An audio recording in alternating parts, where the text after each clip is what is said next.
address will be from Professor Thomas Juju, who is the president of the Board of Trustees of the Bachiani Lajos Foundation and also my boss. Please.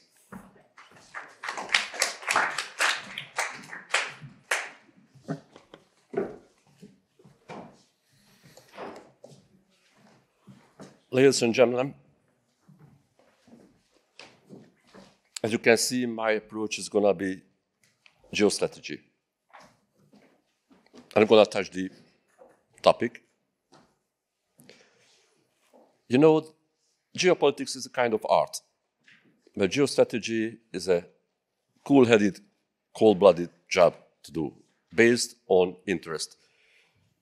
The best sentence which I have ever heard about geostrategy, the imperial policy was said, as far as I know, by Walpole, who was the prime minister, the first prime minister of the United Kingdom, the prime minister of King George I and II, from 1727 to 1741. And he said, the sentence was repeated by Palmerston in 1848. It says that His Majesty doesn't have any friends. His Majesty doesn't have any enemies. His Majesty does have only interests. This is the basic approach which I would like to use. You know, I'm going to talk about actually the geostrategic position of Europe and 3 or 4 splits which defines the geostrategic position of Europe. The first one is, which caused quite a serious split between Europe, the European Union, and Russia, is the war in Ukraine.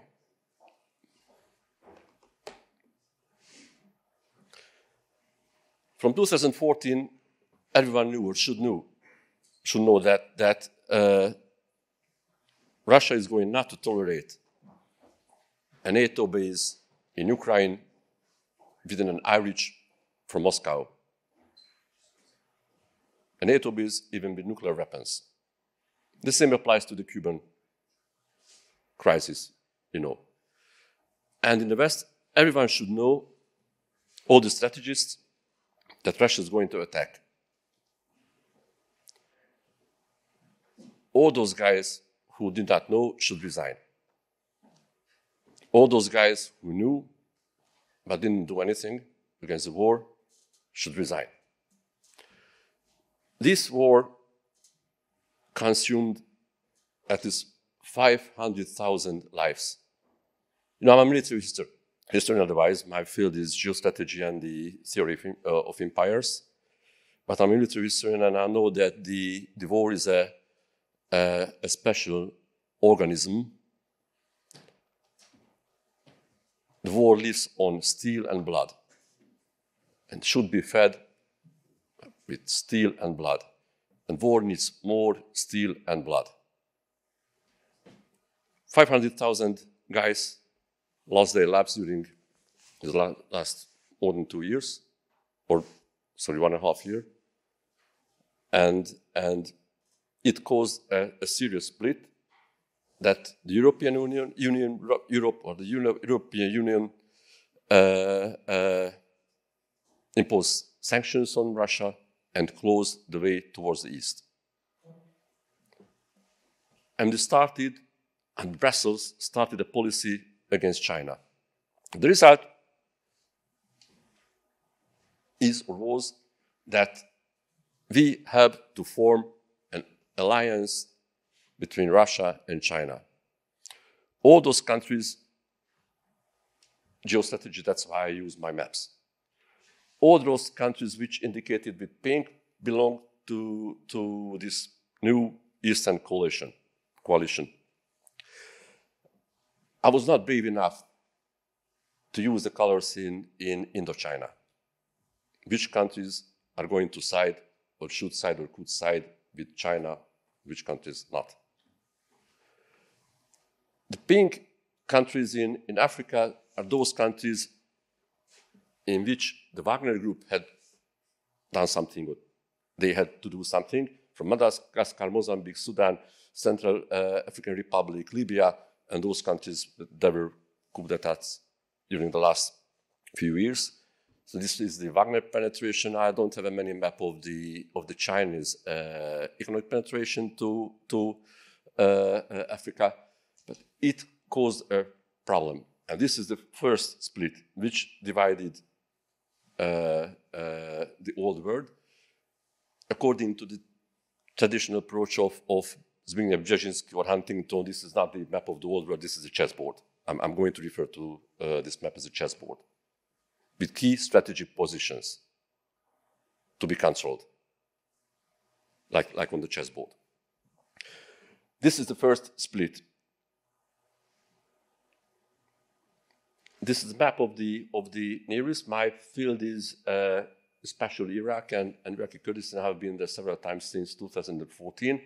I visited the front line of the ISIS some 50 times. That's why I'm the Director General of the Migration Research Institute. All my credits are coming from the field. And in Iraqi Kurdistan, there are Western troops, I mean the coalition troops. There are some coalition troops in Syria, controlled by the Kurds.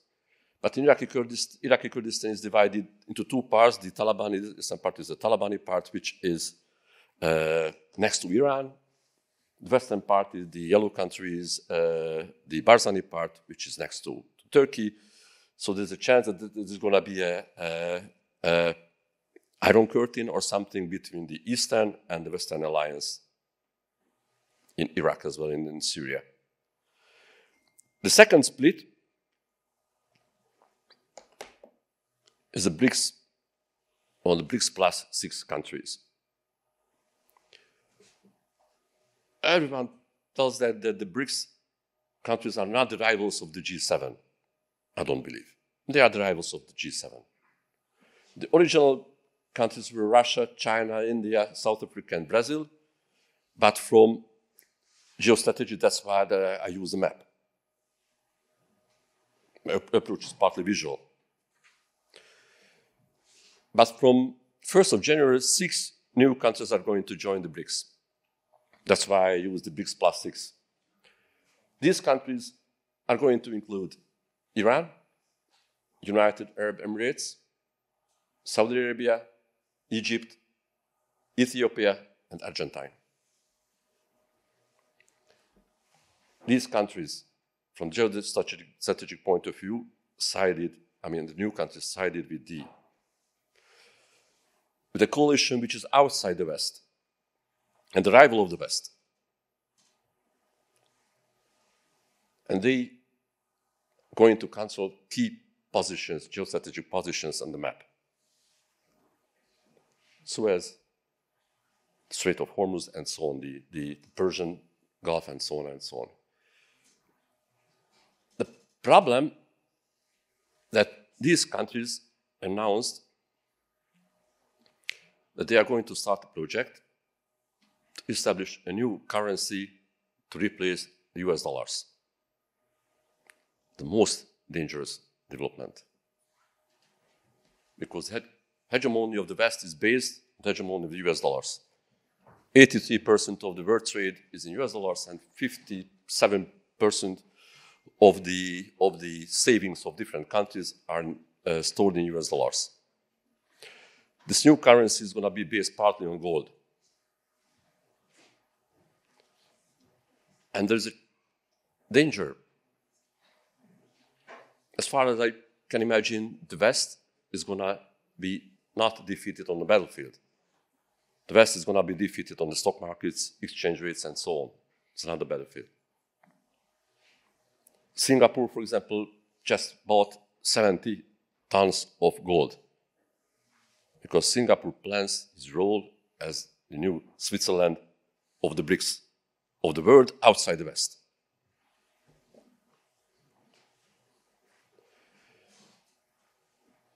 According to the IMF, the share of the G7, the EU, and the BRICS plus 6 countries, the GDP of the world. G7 is 29.93%, EU 13.56%, and the BRICS plus 6, 36.9. It's going to be from the 1st of January. The population. I use always the database of the United Nations Population Division. You can find it on the net. 8.8% of the population of the world is living in G7 countries. 5.5% of the population of the world is living in the EU countries, and 46% of the world population is living in the G7 countries.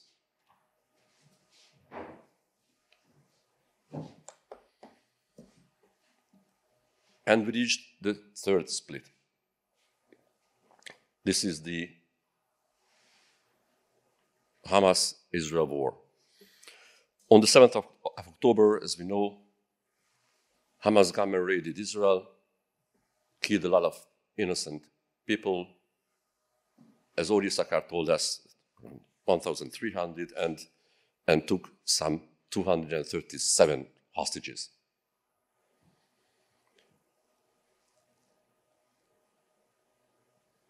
It's another question that the Palestinians living in the West Bank were out of the project for security reasons, who knows?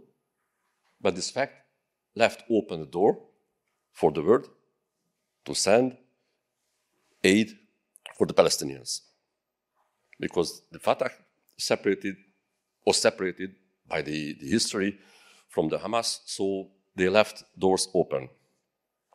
The goal of the attack was to start the reconciliation process between Israel and the Arab world, the Abraham Accords, and to create tension between the Western governments aligned with Israel and the governments of the Arab world, or the Muslim world. The mindless massacre of the civilian population, beheading children, burning families alive, and so on, was a provocation to Israel that cannot go unanswered. We have heard about all the details. I don't want to submerge in the details. The West, of course, stood up as one for Israel and its values, but it had to face the fact that among the Muslims of the world, or the Western world, there's a particularly fluid consensus that the Palestinian cause must be supported. We, the West, lost the people of the street of the Muslim world. They are with the Palestinians. It's quite clear. Besides, the governments of the Arab world also have to fear that the demonstrations of sympathy for the Palestinian cause may trigger popular movements in their own countries, like the ones in 2011 and 2012, the Arab Spring. So all the Arab and Muslim governments stood up for the Palestinian cause. In Europe, pro-Palestinian demonstrations have erupted, which have totally surprised and shaken the spirit of the European citizens who wholeheartedly support Israel in the name of Western values and strongly condemn the atrocities of Hamas's terrorist attack. But as long as the Palestinians and pro-Palestinian demonstrators do not condemn Hamas's brutal terrorist attack, there's a danger that they may even agree with it in their hearts and even see it as an act of just revenge for suffering of the Palestinians. The problem, the demonstrators don't want to make a distinction between the Free Palestine, the honorable Free Palestine issue, and the Hamas terrorist attack. Western countries consider the Hamas as a terrorist organization, but the Arab countries and Muslim world considered the Hamas guys as freedom fighters. And as far as I know, even the United Nations do not condemn. When the United Nations doesn't consider the Hamas as a terrorist organization. As long as you saw what happened, Hamas gunmen raided Israel, not waving flags of Free Palestine, but in green bandana, shouting, God is Almighty. I'm going not to tell it in Arabic. Deliberately, I don't want to tell it in Arabic. It was a jihadi terrorist attack. Nothing to do with the Free Palestine movement, honorable Free Palestine issue. As long as the Western demonstrators do not separate it clearly, the two issues, we are going to be suspicious. And this is the position of the Hungarian government. I'm here not to tell the position of the Hungarian government, but this is the position of the Hungarian government. That's why all these demonstrations are banned in Hungary. No one happened. No one is going to, nothing is going to happen. Because they don't want to separate these two issues clearly. The key issue from the security of Europe and the EU is the level of latency among European Muslims, whether Palestinians or not, whether they strongly condemn what has happened, discredit Hamas, or tacitly agree with it and disguise their hesitation by being willing to talk only about the freedom of Palestine.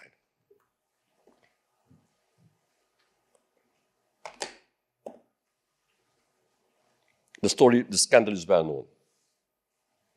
In 2015, 10 days after the Bataclan massacre in Paris, 23rd of November, The Sun published an opinion poll which said that 20% of the British Muslims agree with the ISIS. The Sun came under fire within a few hours. All the newspapers and media of the mainstream Western media condemned. They said that it's misleading. And the next March, 26th of next March, maybe a court decision made it that the Sun acknowledged that the poll was misleading. One of the problems was, it's not a joke, that those guys who answered did not know what does it mean, sympathy. I would be very much interested in an opinion poll in the ranks of the demonstrators in the West.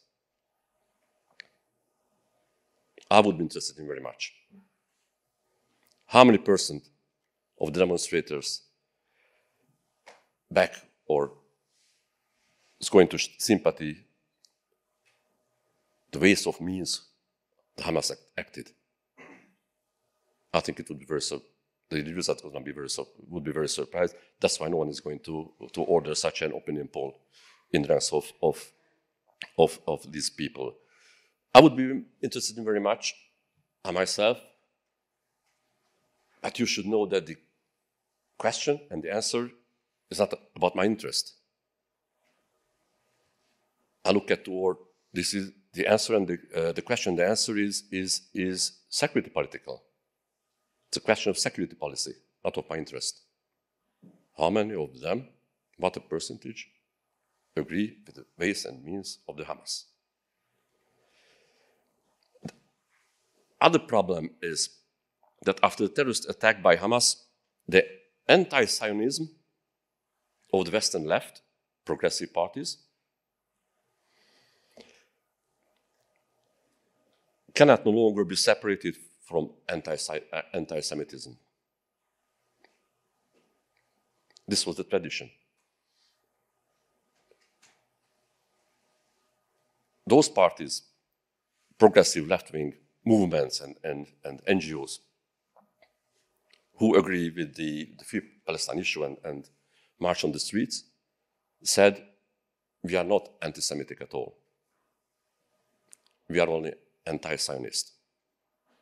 But after the 7th of October, it makes no sense to make a distinction between the two terms, if there are two separate terms.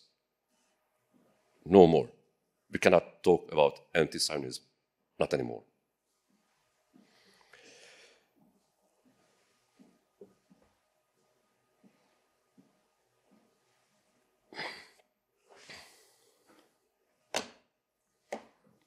And came the 27th of October.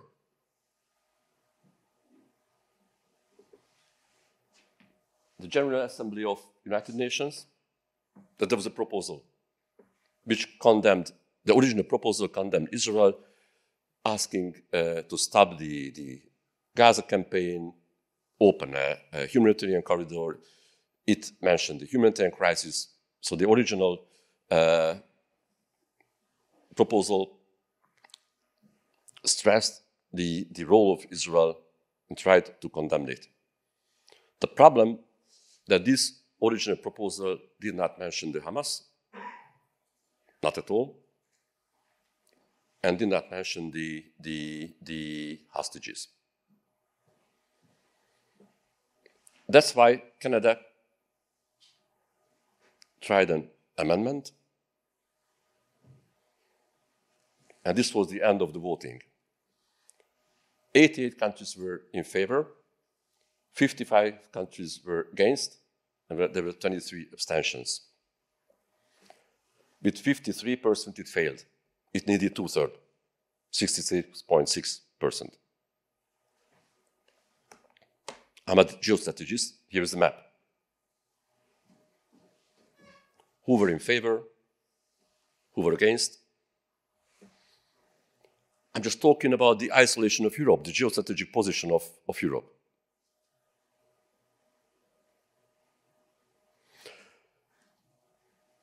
So this failed. I mean, the Canadian amendment failed. And then came the original proposal.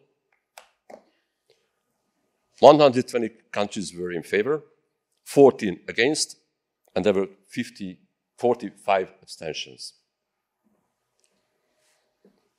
It passed with 67%, hardly. 67%. It needed 66.6. This proposal did not mention Hamas, hostages, nothing. I'm a geostrategist. Here is the map.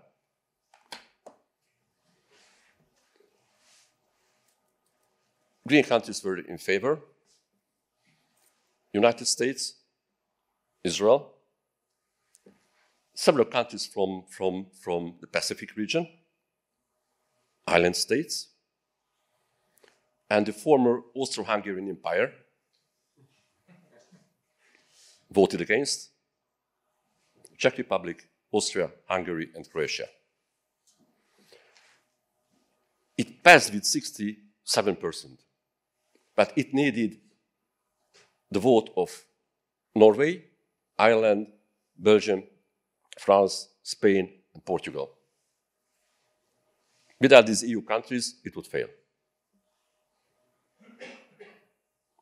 But with the positive votes of these countries, it passed. I'm talking about geostrategy still. That's why I use the map. The resolution of the United Nations is for nothing. It's not the Security Council. But very informative. Very informative. From the security political, from the geostrategical point of view, and shows the isolation of Europe.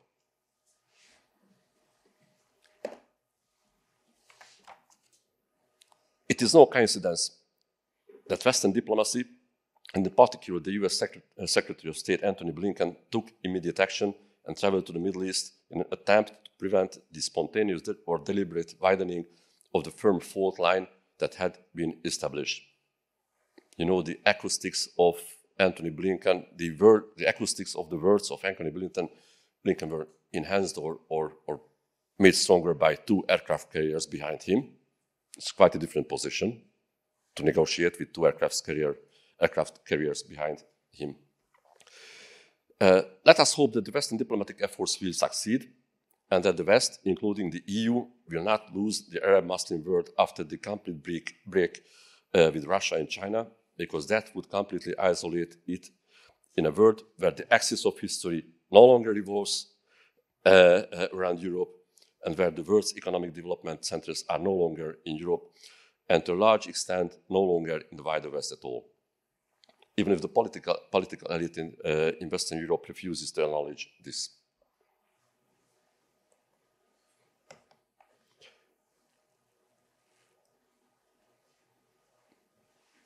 Look at the largest cities of the world.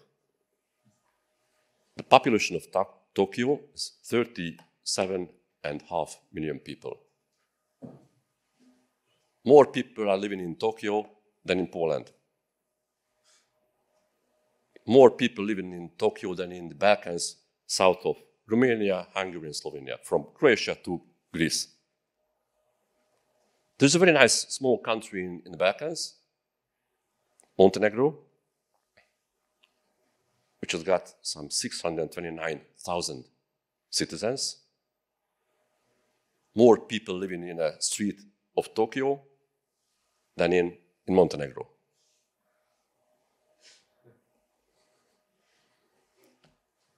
From the geostrategic point of view, I told you that the axis of history is not revolving around Europe, not anymore. There are other centers. This is an accumulated map of the breaches. And I haven't, or the splits. I haven't mentioned the fourth split. It's a single sentence.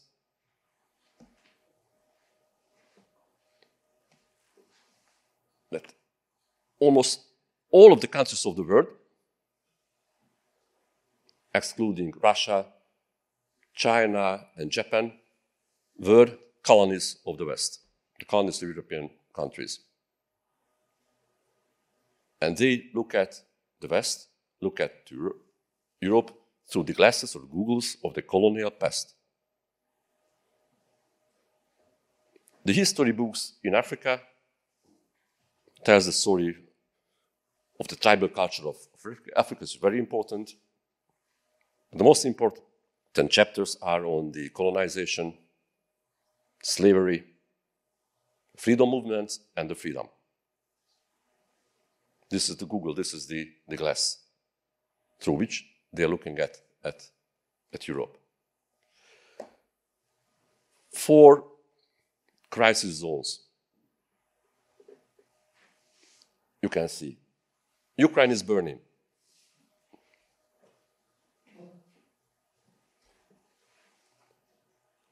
Gaza is burning.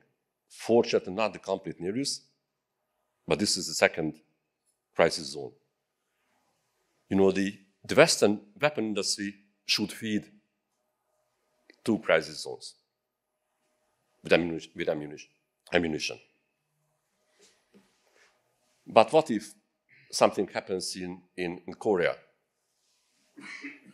Kim Jong-un could provoke South Korea. There are a lot of American troops are garrisoned in South Korea. What if something happens in Taiwan?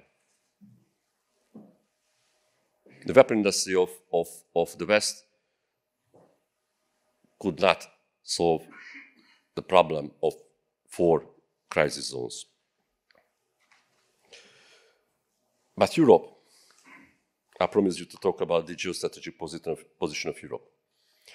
In addition to isolating it in terms of foreign policy, the current EU leaders, driven by their own political interests, have put the EU in a position of being weakened from within with their migration policy, and in a new world order shaped by rock-hard interests, they are dividing and weakening their own internal social base with symbolic politicking and global value-creating projects such as open society and gender ideology.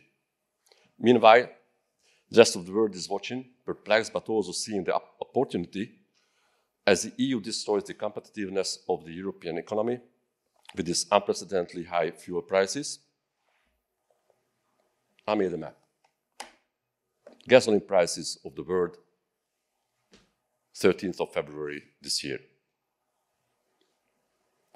We were told that we are the victims of a global oil crisis, global fuel crisis. No. It was a European crisis, and it is still a European crisis. We pay double for the fuel than other countries of the rest of the world. So the EU weakens itself with high fuel prices, high cost energy, inflation, and other economic policies. And with its immigration policies, weakens its internal coherence, which, as all the centers of power and actors outside Europe know, would be needed more than ever in the new, emerging world order. EU leaders do not know what Europe's weakness and decadence is doing to the Muslim world and the rest of the world. The non-European part of the world looks on with bewilderment and at what is happening in Europe, while at the same time benefiting from its weakness. From there, it's perhaps easier to see that the ship is sinking, yet the band plays on. Ladies and gentlemen, I feel it's really a great privilege to be here and talk to you.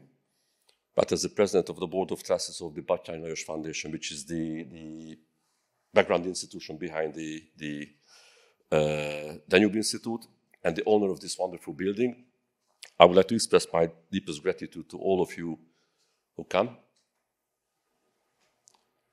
all of our guests, all of our lecturers and panelists who joined us.